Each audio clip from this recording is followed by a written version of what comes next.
안녕하세요. 우리가 이번 시간에는 부채꼴의 호의 길이와 넓이를 전 시간에 배웠던 호도법을 이용해서 구하는 방법에 대해서 알아보도록 하겠습니다.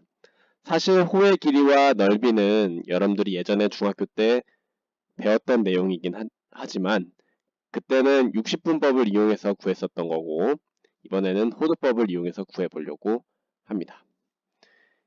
일단 본격적으로 들어가기 전에 여러분들이 지난 시간에 배웠던 일반각과 호도법에 대한 얘기를 복습을 해보도록 합시다. 일반각이라고 하는 것은 동경이 이루는 각의 크기를 일반적으로 360도 곱하기 n 더하기 알파도 이렇게 나타내는 것은 60분법에서의 일반각을 표현하는 방법이었고, 얘를 이제 호도법으로 바꾸면 360도는 호도법으로 바꾸면 라디안, 몇 라디안이죠?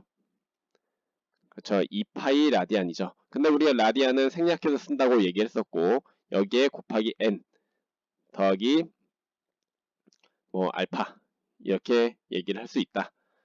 그래서 일반적으로 알파 대신에 우리가 보통 세타 이렇게 쓰기도 하는데, 그래서 2n 파이 더하기 세타, 여기서 n은 정수 이렇게 나타내는 것을 우리가 일반각을 호도법으로 표현하는 방법.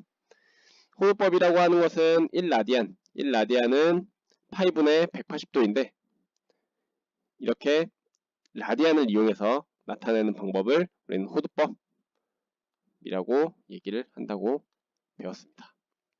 그럼 이 호도법을 이용해서 부채꼴의 호의 길이와 넓이를 구해보도록 합시다. 반지름의 길이가 r이고 중심각의 크기가 세타, 여기서 세타는 라디안입니다. 단위가 라디안. 이런 부채꼴 OAB가 있는데 여기서 호의 길이를 L이라고 하면 호의 길이는 중심각의 크기에 비례하기 때문에 호의 길이가 L일 때 원의 둘레는 2파이 R이고 이 둘의 B는 뭐랑 같냐면 호의 길이 L일 때 중심각의 크기는 세타가 되고 2파이 R이라는 거는 원의 둘레이기 때문에 그때 중심각은 2파이 한 바퀴 돈 거죠. 2파이 라디안이 됩니다. 이때 내향의 곱과 외향의 곱이 같다라는 비례식의 성질을 이용하면 2파이 R 곱하기 세타는 2파이 곱하기 L이 되고 여기서 L은 2파이 약분돼서 R 세타 이렇게 해서 식을 얻어낼 수가 있습니다. 즉 부채꼴의 호의 길이 L은 반지름과 중심각만 곱하면 된다 라는 것을 여러분들이 알아두시면 되겠습니다. 단 여기서 세타는 라디안이라는 거 알아두시기 바랍니다. 그 다음에 부채꼴의 넓이 또한 우리가 S라고 하면 부채꼴의 넓이도 중심각의 크기에 정비례하죠. 그렇기 때문에 부채꼴의 넓이 대 원의 넓이는 부채꼴의 중심각의 크기 대 원의 중심각, 원은 사실 한 바퀴 돈 거니까 2파이가 되겠죠. 똑같이. 여기서도 또 비례식의 성질을 이용하면 S는 2분의 1 R제곱 세타 이렇게 구하거나, 또는 여기서 R 세타가 둘이 곱한 게 L이기 때문에 이 R 세타 곱한 것만 L로 표현하면 2분의 1 R을 이렇게도 구할 수가 있다. 따라서 여러분들이 반지름의 길이와 중심각의 크기를 아는 경우에는 이 첫 번째 식을 이용하면 되는 거고, 중심각의 크기를 바로 알지 못하고 반지름의 길이와 호의 길이 이렇게 나와 있는 경우에는 두 번째 식을 이용하면 됩니다. 하지만 사실 반지름의 길이와 호의 길이를 알 수 있으면 사실 중심각의 크기도 여러분들이 구할 수가 있겠죠. 이 식을 이용하면. 그죠? 그래서 이 두 가지 식 여러분들이 둘 다 알아두시면 되겠습니다. 밑에 부채꼴의 호의 길이와 넓이 구하는 거식 정리를 해 두시고요. 밑에 있는 문제 5번과 생각 넓히기, 이것도 여러분들이 한번 해보시기 바랍니다. 이제 54쪽으로 넘어가시기 바랍니다. 우리가 각에 대한 얘기를 했기 때문에 일반각과 호도법에 대한 얘기를 통해서 각에 대한 얘기를 했기 때문에 이제 삼각함수, 라는 단원을 본격적으로 들어가도 되겠습니다. 삼각함수의 뜻에 대해서 먼저 하고 그 다음에 이제 그 성질에 대해서 알아보도록 할 건데, 삼각함수는 여러분들이 그 전에 배웠었던 사실 삼각비, 직각삼각형에서의 삼각비와 관련이 있습니다. 그때는 우리가 사인, 코사인, 탄젠트 이런 얘기를 했었잖아요. 그쵸? 그래서 얘를 우리가 뭐 함수로 이제 다루고자 하는 겁니다. 과연 이제 삼각함수가 뭐냐? 본격적으로 들어가도록 하면 54쪽입니다.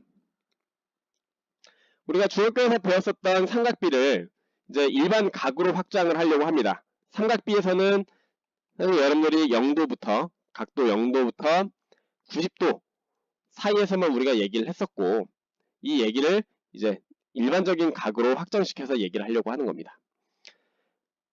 X축의 양의 방향을 시초선으로 하고 일반적으로 이렇게 얘기한다고 했잖아요. 그 다음에 일반각 세타의 동경과 반지름 길이가 R인 원과의 교점을 P라고 하면 반지름 R이 있고 동경 OP가 이루는 이 반직선과 원이 만나는 점을 P라고 하는 겁니다. 이 점 P에 X좌표가 있을 거고 Y좌표가 있을 텐데, 이때 R분의 Y, R분의 Y, Y는 이 점 P의 Y좌표잖아요. 그쵸? Y. 그래서 R분의 Y랑 R분의 X 잘 보셔야 됩니다. 그 다음에 X분의 Y, 얘는 아랫값에 상관없이 이 나눗셈 계산은 세타의 값에 따라서 결정이 되게 됩니다. 아랫값에 관계없이 라는 부분이 사실 진짜 중요합니다.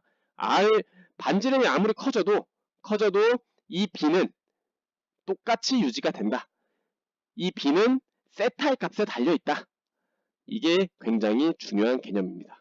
얘는 사실 여러분들이 중학교 때도 사실 다뤘던 얘기입니다. 각 세타가 일정하면 이 직각삼각형이 아무리 커져도 이 B는 A분의 B, B-분의 뭐 A- B2-분의 A2- 뭐 이러한 B는 사인 세타로 항상 똑같은 하나의 값으로 일정하잖아요. 코사인 세타도 마찬가지, 탄젠트 세타도 마찬가지. 그래서 이 B는 아무리 직각삼각형이 커져도 B는 똑같이 유지된다. 아무리 원이 커져도 이 R분의 Y, R분의 X, X분의 Y 이거의 값은 항상 일정하다. 세타의 값에만 영향을 받는다. 여기에 따라서 세타의 값에 따라서 하나를 결정된다. 즉 세타는 R분의 Y, 세타는 R분의 X, 세타랑 X분의 Y 이렇게 세타의 값에 따라서 얘네가 서로 결정이 되는 관계이기 때문에 세타에 대한 함수라고 이 대응 관계는 볼 수가 있다. 그래서 이 함수들을 가리켜서 우리는 첫 번째 있는 이 R분의 Y를 사인 세타, 사인 함수라고 얘기하고, 두 번째 이 대응 관계를 코사인 함수, 세 번째 대응 관계를 탄젠트 함수라고 이야기를 하는 겁니다. 얘를 기호로는 사인 세타가 R분의 Y, 코사인 세타는 R분의 X, 탄젠트 세타는 X분의 Y 이렇게 기호로 나타낸다. 단 탄젠트 세타에서는 밑에 있는 분모 X가 0이 아니겠죠. 그러면 사인 세타와 코사인 세타는 이 R이라는 게 원이 항상 어쨌든 만들어져야 되는 상황이기 때문에 R이 뭐 특별히 0이 안 된다 이런 조건은 따로 여기서는 언급을 안 한 겁니다. 그리고 한 가지 더 하면 사인 세타와 코사인 세타, 탄젠트 세타 이거의 역수로 서로 대응이 되는 세타와 당연히 아까 전에 R분의 Y 그게 Y분의 R 이렇게 연결되는 이 함수를 우리는 코시컨트 세타랑 X분의 R 얘랑 대응이 되는 이 함수를 시컨트 세타와 y분의 x 얘랑 대응이 되는 이 관계를 코탄젠트 세타 이렇게 얘기한다.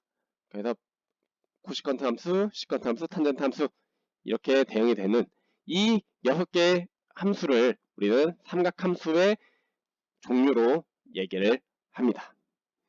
얘네들을 세타에 대한 삼각함수라고 이야기한다. 여러분 지금 처음에 시작하는 이 부분에서 여러분들은 꼭 정리를 확실하게 해두고 넘어가셔야 됩니다. 제일 처음 시작하는 개념이기 때문에 일반적으로 삼각함수에서 세타는 호도법으로 얘기를 합니다. 이제 여러분들 여기서부터는 사실 60분법 그거는 다루지 않기 때문에 물론 60분법과 호도법 사이의 관계는 여러분들이 알아두셔야 되는데 여기서부터는 우리가 호도법으로 사용을 한다라는 것을 알아두시고 넘어가시기 바랍니다. 문제 1번은 풀어보시고요. 예제 1번을 보면 세타가 주어졌을 때 사인 세타와 코사인 세타, 탄젠트 세타의 값을 구하는 문제입니다. 세타가 4분의 5파이라는 거는 이렇게 동경이 파이만큼 4분의 5파이라고 하는 거는 파이만큼 돌았다가 거기서 4분의 파이만큼 더 가는 거죠. 파이라는 거는 사실 180도고 우리가 다루지 않기로 했지만 사실 처음에는 여러분들 익숙하지 않을 수 있기 때문에 이렇게 언급을 좀 하는 겁니다. 파이라는 것은 파이 라디안은 180도, 4분의 파이라는 거는 45도죠. 그래서 180도만큼 와서 45도만큼 내려오는 거기 때문에 이렇게 3, 4분면에 이렇게 동경이 위치하게 됩니다. 그때 이 동경과 반지름의 길이가 여기서 1인 원이라고 얘기를 했는데 사실 세타, 이 삼각함수는 원의 크기, 반지름 아래에 관계없이 항상 똑같은 값을 이 세타의 값에 영향을 받는 애들이기 때문에 반지름은 가장 간단한 1인 원으로 이렇게 잡는 겁니다. 그때 이 반지름의 1인 원과 이 4분의 5파이 이 동경이 이루는 만나는 점을 점피라고 하면 이 점피의 좌표는 마이너스 2분의 루트 2, 마이너스 2분의 루트 2가 됩니다. 얘는 여러분들 각도 45도 이렇게 재고 이렇게 만들면 여기가 길이가 서로 같아야 되잖아요. 그죠? 그래서 같게 되려면 이렇게 마이너스 2분의 루트 2, 마이너스 2분의 루트 2 이렇게 된다는 것을 여러분들이 알 수가 있을 거고 이렇게 되면 사인 세타라는 것은 아까 전에 r분의 y, 코사인 세타라는 것은 r분의 x, 탄젠트 세타라는 것은 x분의 y 이렇게 우리가 아까 얘기했기 때문에 r은 1이고 y는 이 y좌표죠. 마이너스 2분의 루트 2 그래서 마이너스 2분의 루트 2가 되고 코사인 세타는 1분의 또 x좌표가 마이너스 2분의 루트 2 이렇게 했기 때문에 또 구하시면 되고 x분의 y는 마이너스 2분의 루트 2분의 마이너스 2분의 루트 2 그래서 죄송합니다. 그래서 그래서 1이 된다. 이렇게 여러분들이 값을 구하시면 되겠습니다. 그래서 이렇게 각이 주어졌을 때 사인, 코사인, 탄젠트의 값은 여러분들이 이렇게 단위원 그리고 동경 표시한 다음에 그 동경과 만나는 점의 좌표를 구해서 이렇게 사인, 코사인, 탄젠트 값을 구하면 된다. 이런 방식으로 여러분들 밑에 있는 문제 2번도 한번 구해보시기 바랍니다. 사인, 코사인, 탄젠트 거기에 이제 역수함수까지 꼭 정리를 해두시기 바랍니다. 수고하셨습니다.